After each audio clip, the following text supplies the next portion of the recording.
order for us to grow, we have to walk into that wilderness season.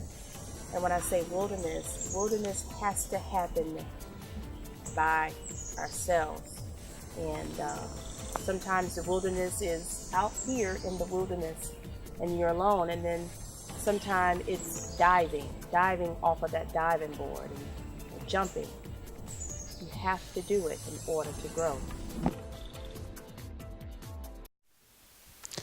Hey, you guys, welcome back. Welcome back. I decided to get a little bit more relaxed, and I'm going to share a little bit more about my life. And the reason I decided to kind of touch on this a little bit is because I have recently had so much fun. Like I said, I think I said a few weeks back that I just moved into our new house. But with that, I've had the opportunity to discover some old photo albums, and I have had an amazing time walking down memory lane with, just probably a few hundred photos of my husband and me.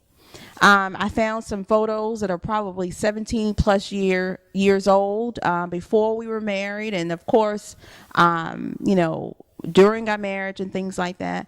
And I have just had an amazing time looking at those photos. I mean, I've laughed, I've almost shed a few tears, but they have just, the opportunity has actually just been just a wonderful blessing. And so I would share some of those photos on social media. And then my spirit just said, but let them know that marriage is not a cakewalk. You see, my posting all those pictures on Facebook and Instagram and Twitter could paint a picture like my life is perfect. And although I am just so grateful and so blessed, I have to be reminded that all those few hundred pictures that I've had an amazing time going through are memories. But because of God's grace, I am still married to the man of my dreams. And I have to tell you all, it has not been the most perfect marriage. I could surely make it appear so, but it hasn't. My husband and I have had more sunny days than rainy days, but I have to be honest, we've had our share of rainy days. We really have. And so I kind of want to talk to you all out there who are married or are single, and you may be looking at someone like me and said, oh my gosh, her life seems so perfect, or oh my gosh, I want that. But I have to tell you all, those are just pictures and memories. But all in all, my husband and I don't have a perfect marriage. I feel completely blessed to be married to this wonderful man, but I have to be honest, this marriage thing is just not a cakewalk. And when people say that it's work, they're not lying. Like, you really do have to work every single day to make sure that the needs in your home and the needs of your spouse are met. And so I kind of want to go, not kind of, but I do want to share the scripture. And I have to tell you all, when I started preparing for my sharing this with you, I read a scripture that I have never read before. Like, why have I never read this scripture before? Here I am, a almost 15-year married woman, and I've never read this scripture before.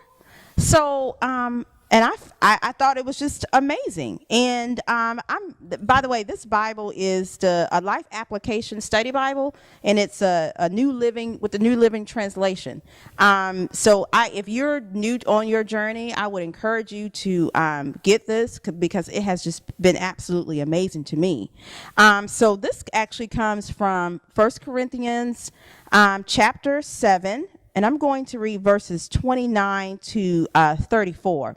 And it reads, "Now, let me say this, dear brothers and sisters, the time that remains is very short. So husbands should not let marriage be their major concern. Happiness or sadness or wealth should not keep anyone from doing God's work. Those in frequent contact with the things of the world should make good use of them without becoming attached to them. For this world and all it contains will pass away. In everything you do, I want you to be free from the concerns of this life. An unmarried man can spend his time doing the Lord's work and thinking how to please him. But a married man can't do that so well. He has to think about his earthly responsibilities and how to please his wife. His interests are divided. In the same way, a woman who is no longer married or has never been married can be more devoted to the Lord in body and in spirit, while the married woman must be concerned about her earthly responsibilities and how to please her husband." Now, this scripture is not talking like, oh my gosh, so just because you're married, you just don't have the time to have a relationship with Jesus Christ. It's just not saying that. And just because someone may be single and they have all this extra time to just really focus on Jesus Christ. But really what it's saying is that when two become one, you don't necessarily abandon your relationship. You truly don't abandon your relationship with Jesus Christ. Like, Jesus Christ really needs to be the center of the marriage, but it is acknowledging that a man, especially the man of the house or the woman of the house or whoever is leading at the time, does have other responsibilities to think about. And although we shouldn't really get bogged down with the cares of the world, there still need to be lights on. Your children still need to be fed if you have children. Water still needs to run. There are still these earthly responsibilities that married couples, especially with children, have to deal with. And because of those earthly responsibilities, truly, sometimes we can almost forget that Jesus Christ needs to be the center in that relationship or in the center of that marriage. And it doesn't excuse it. It doesn't excuse how sometimes that can happen, but it does acknowledge it. And for some reason, I'm just grateful that all of a sudden when I read this, it just provided just a sense of like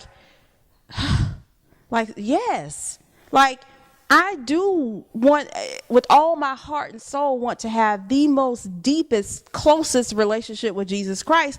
And then when I wake up and I have to look at my husband on the side of the bed, I do know that there are some responsibilities, me as a wife, to make sure that this man keeps a smile on his face. And he the same. So there are some earthly responsibilities.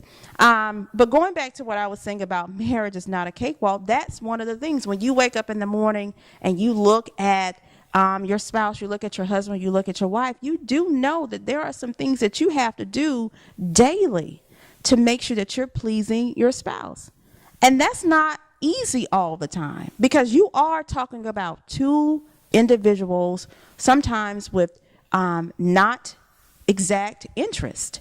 So it does take work, and it is not a cakewalk. Now, for me, I'm going to let you in a little bit. For me, when you add the variable of a United States service member who is deployed often, or he's away from his family often, that's just another variable that has to be considered.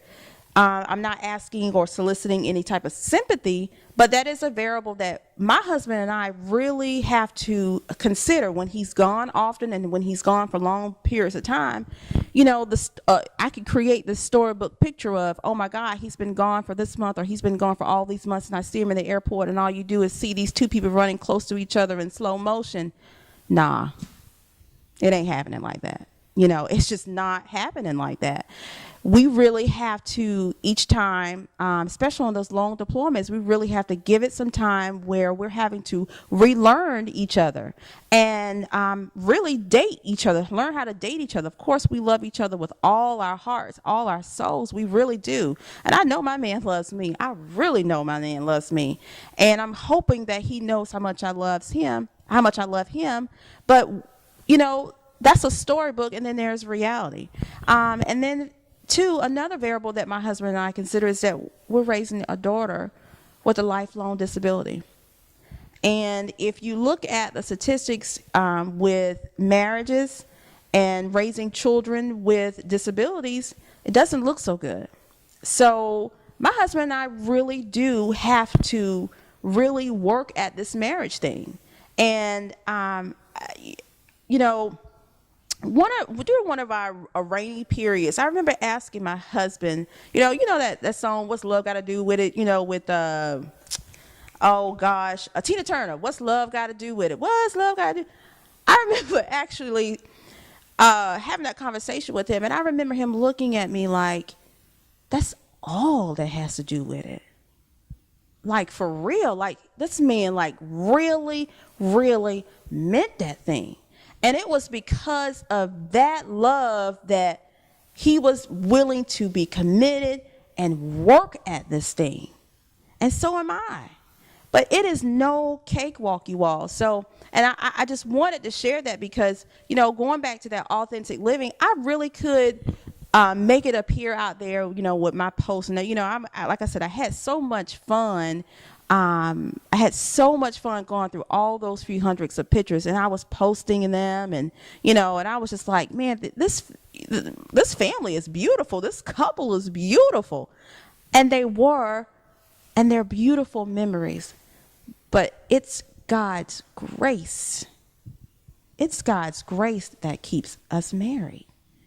And the love, not only the love that we have for each other, but the love we have for Jesus Christ, both of us. The love that we have for Jesus Christ, and it wasn't always like that. Again, if reading the scripture, life happens sometimes, and all the earthly things that come along with life. Sometimes Jesus Christ is not all. It's not enough room for him sometimes. But then you actually find that those are actually times when you have your most rainy days. And then because you're recognizing that it takes work to have a healthy marriage, when I have the opportunity to share my bed with my husband, there has never, ever been a night when I haven't seen my husband fall on his knees. And y'all, this is a true story. This is true. Every time I have the opportunity to share a bed with my husband, there has never been a time when I haven't seen him get on his knees in prayer. And I know for sure, I know without a shadow of a doubt, that this man not only prays for me, not only prays for our children, but he prays for our marriage. He prays for our marriage. So again, social media it's a huge platform for people to be fake. For real, it's a huge platform for people to be fake. And although, when I posted those beautiful memories, I could have said all this, but why did I have to? Because at the end of the day, because my husband and I have a healthy marriage, I do want people to see the smiles of it all. I do want people to see in those memories that marriage really, truly can be beautiful. But marriage is not a cakewalk. It's not a cakewalk. So, moving back to the authentic spirit and living my most authentic self, during those times when I found myself in the wilderness and when I found myself broken, I probably was not the friendliest person to get along with. And I'm being very transparent here, and I'm just grateful that my husband said love is all that it takes for him, So, if I can offer anyone out there who is married, seeking marriage, when I say that marriage is not a cakewalk, don't be fearful. Embrace it, because I'm telling you, marriage is really, truly a beautiful thing. It really, really is. When I get a text message right before I go to bed from my husband that says, "I love you, girl," it makes me feel so good. It makes me feel so good. But we are committed to working on this thing. My husband and I are committed to doing this life together forever. Forever, ever, forever, ever. Like, we're truly committed to doing this life together forever. And I have to tell y'all, when I truly knew that I was going to do this thing forever, ever, is when I became truly okay with the idea of having to forgive my husband for the same mistakes over and over again. When I became okay with that. When I knew that I could forgive this man for this, if he committed the same mistakes over and over and over and over again. Now, I'm not talking about like these, those huge mistakes, but I'm talking about like, taking out the trash, or, leaving the toilet seat up and things like that. Those are small hills, but, sometimes we can make those things into big mountains. But when I discovered that I could just like look at those kind of things and just forgive him those mistakes over and over and over again, and I can just totally be okay with it, I was like, yo, we're going to do this thing to the day we die, yo. We're going to do this thing until the day we die. So I really hope that I've encouraged you all out there. And I'm going to tell you, I'm still going to be posting pictures of sharing memories of my family and my husband, because I love them. I love my man. And, I do know that pictures, it's just not always what it appears to be, but I'm grateful for being able to capture those beautiful memories, but not ignoring that it's God's grace that keeps us together. All right, y'all. So, I really hope that I've encouraged someone. I got to be honest with you all. I have just encouraged myself, and I'm being totally honest. I have just encouraged myself. And so I really hope that I've encouraged someone out there. And I hope that I encouraged you all to continue to live your most authentic self. You want more, you need more, you deserve more. And the universe is craving us, you, me, to live our most authentic selves. So let's give the universe more of what it is craving. And that is love, and that is authenticity. I'll see y'all next week. Now hit your girl up on Instagram, Twitter, and Facebook. I'll see y'all next week.